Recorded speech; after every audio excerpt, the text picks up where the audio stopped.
بسم اللہ الرحمن الرحیم۔ نہج البلاغہ کلمہ قصار 224۔ اس میں ہمارا آج ٹاپک ہے انصاف۔ اس سے پہلے ہم نے اسی ٹاپک کے اندر خاموشی پہ بات کی تھی۔ مولا کائنات اس میں فرماتے ہیں زیادہ خاموشی ہیبت کا سبب بنتی ہے اور انصاف سے دوستوں میں اضافہ ہوتا ہے، فضل و کرم سے قدر و منزلت بلند ہوتی ہے اور تواضع سے نعمت مکمل ہوتی ہے، دوسروں کا بوجھ اٹھانے سے سرداری حاصل ہوتی ہے اور انصاف پسند کردار سے دشمن پر غلبہ حاصل کیا جاتا ہے، احمق کے مقابلے میں بردباری کے مظاہرے سے انصار اور عوان میں اضافہ ہوتا ہے۔ مولا کائنات اس میں زندگی کے 7 مسائل کی طرف اشارہ کر رہے ہیں اور انسان ایک کامیاب زندگی کس طرح گزار سکتا ہے اور اسے اس دنیا میں باعزت زندگی کے لیے کن اصول اور قوانین کو اختیار کرنا چاہیے۔ انصاف اس میں ٹاپک ہے۔ انصاف سب سے بڑی فضیلت ہے۔ مولا کائنات فرماتے ہیں کہ فرمایا بارہ الہ میرا معاملہ اپنے عفو اور بخشش سے طے فرمانا، نہ کہ اپنے عدل و انصاف کے معیار سے۔ جو لوگوں کو انصاف دیتا ہے اللہ تعالیٰ اس کی عزت میں اضافہ کر دیتا ہے۔ بہت بڑا عادل وہ ہے جو طاقت رکھتے ہوئے انصاف سے کام لے۔ عدل و انصاف گواہی کی جان ہے۔ مولا کائنات فرماتے ہیں سب سے بڑا ثواب انصاف کا ثواب ہے۔ عدل و انصاف کی وجہ سے برکتیں دوبالا ہو جاتی ہیں۔ عدل و انصاف کی آفتیں پرہیزگاری کی کمی ہے۔ دوسرے لوگوں کے ساتھ انصاف سے پیش آؤ اور مومنین سے اثار کے ساتھ پیش آؤ۔ اللہ عدل و انصاف کرنے والے کو دوست رکھتا ہے۔ انصاف سب سے افضل خوبی ہے۔ انصاف دلوں کو الفت عطا کرتا ہے۔ انصاف سے دوستوں میں اضافہ ہوتا ہے۔ انصاف جیسا کوئی عدل نہیں، یہ امام باقر علیہ السلام نے فرمایا۔ اقتدار کی زکوٰۃ انصاف ہے۔ مومن اس شخص سے بھی انصاف کرتا ہے جو اس سے انصاف نہیں کرتا۔ عادل ترین انسان وہ ہے جو اپنے اوپر ظلم کرنے والے سے بھی انصاف کرتا ہے۔ رسول خدا صلی اللہ علیہ وسلم نے فرمایا کہ حقیقی مومن وہ ہے جو غریب سے ہمدردی کرے اور اپنی ذات سے دوسروں کو انصاف دے۔ مولا کائنات فرماتے ہیں کہ 3 طرح کے افراد سے کبھی انصاف حاصل نہیں کر سکتے۔ نمبر 1 عقل مند احمق سے، نیک بدکار سے اور شریف کمینے سے۔ سنت نبوی میں ہے کہ امام مہدی ظہور فرمائیں گے تو آپ دنیا کو عدل و انصاف سے بھر دیں گے۔ اگر ہم نے اپنے گھروں میں اور دنیا میں معاشرے میں عدل و انصاف کیا تو امام زمانہ علیہ السلام بھی انشاءاللہ ہمارے ساتھ عدل و انصاف کریں گے۔ عالم کو جاہل سے انصاف نہیں ملتا۔ اللہ کا تکوینی نظام بھی عدل و انصاف پر قائم ہے۔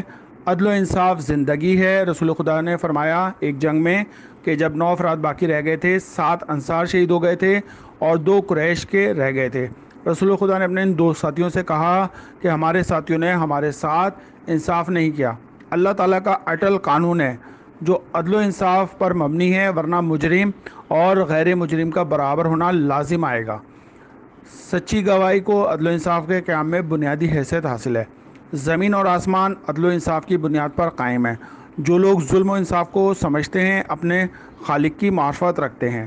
گفتار میں بھی عدل و انصاف کا دامن نہ چھوڑو، چاہے قریبی رشتہ داروں کے خلاف ہی کیوں نہ ہو۔ اللہ تعالیٰ بہترین تدبیر کرنے والا ہے کیونکہ اللہ کی تدبیر عدل و انصاف پر مبنی ہوگی۔ یہ سورہ بقرہ میں اسلام کا زرعی اصول ہے جس کو اللہ تعالیٰ نے نہایت شرعی پیرائے میں بیان فرمایا ہے، جس کو دنیا والے صدیاں گزرنے کے باوجود بھی اپنا نہ سکے، جس کی وجہ سے مس گیدرنگ، بے حجاب اور جو ہے وہ داڑھی نہ رکھنا۔ تو یہ جو ازواجی زندگی ہے اس میں ہم آہنگی جو ہے انصاف سے آتی ہے، سکون آتا ہے، توازن آتا ہے، باہمی تعاون کی پرخیف جو ہے فضا وجود میں آتی ہے۔ مالی معاملات کو عدل و انصاف کے مطابق تحریری شکل میں انجام دینا چاہیے۔ انسان کو اپنے گناہوں اور ذاتیوں کا خوف لاحق رہنا چاہیے کیونکہ قیامت کے دن عدل و انصاف کا ترازو قائم ہوگا۔ یہ سورہ آل عمران ہے۔ انصاف کی وجہ سے واجبات کی ادائیگی ہوتی ہے، گھروں میں امن و امان ہوتا ہے، گھر میں امن ہوتا ہے، گھر میں سکون ہوتا ہے، کمائی حلال حاصل ہوتی ہے، ظلم کا مداوع ہو جاتا ہے، زمین آباد ہوتی ہے، دشمنوں سے انصاف مل جاتا ہے، تمام معاملات درست رہتے ہیں۔ لوگوں میں عدل و انصاف کرنا انبیاء کے پیغام کا حصہ ہے۔ اس کے بعد عدل، جب سب کو برابر حق مل جائے، یعنی کہ عدل کا مطلب ہے سب کو برابر حق مل جائے۔ انصاف کے لیے بھی جو ہے عدل کا لفظ استعمال کیا جاتا ہے۔ جب لوگوں کے درمیان فیصلہ کرو تو عدل و انصاف کے ساتھ کرو۔ سورہ نساء۔ یتیموں کے بارے میں انصاف کرو اور تم بھلائی کا کام جو بھی انجام دو گے تو اللہ اس سے خوب آگاہ ہے۔ اللہ انصاف کرنے والوں کو دوست رکھتا ہے۔ اللہ انصاف کرنے والوں کو پسند کرتا ہے۔ انصاف کے ساتھ ناپا اور تولا کرو تول میں کمی نہ کرو۔ انسان بڑا ہی بے انصاف اور ناشکرا ہے۔ قصاص معاشرے میں عدل و انصاف کو یقینی بنانے کے لیے ایک مہذب اور منظم قانون ہے۔ جیسے ہمارے ہاں شہادت ہوتی ہے، ٹارگٹ کلنگ ہوتی ہے، تو ہم کبھی ان حکومتوں سے قصاص کا بھی نہیں کہتے کہ ان کا قصاص دیا جائے جو دین اسلام نے کہا ہے، کیونکہ دین اسلام کو جاننا زیادہ امپورٹنٹ ہے۔ وصیت کو ایک پسندیدہ عمل قرار دیا گیا ہے۔ اس میں عدل و انصاف کو مد نظر رکھنے کی تاکید فرمائی ہے۔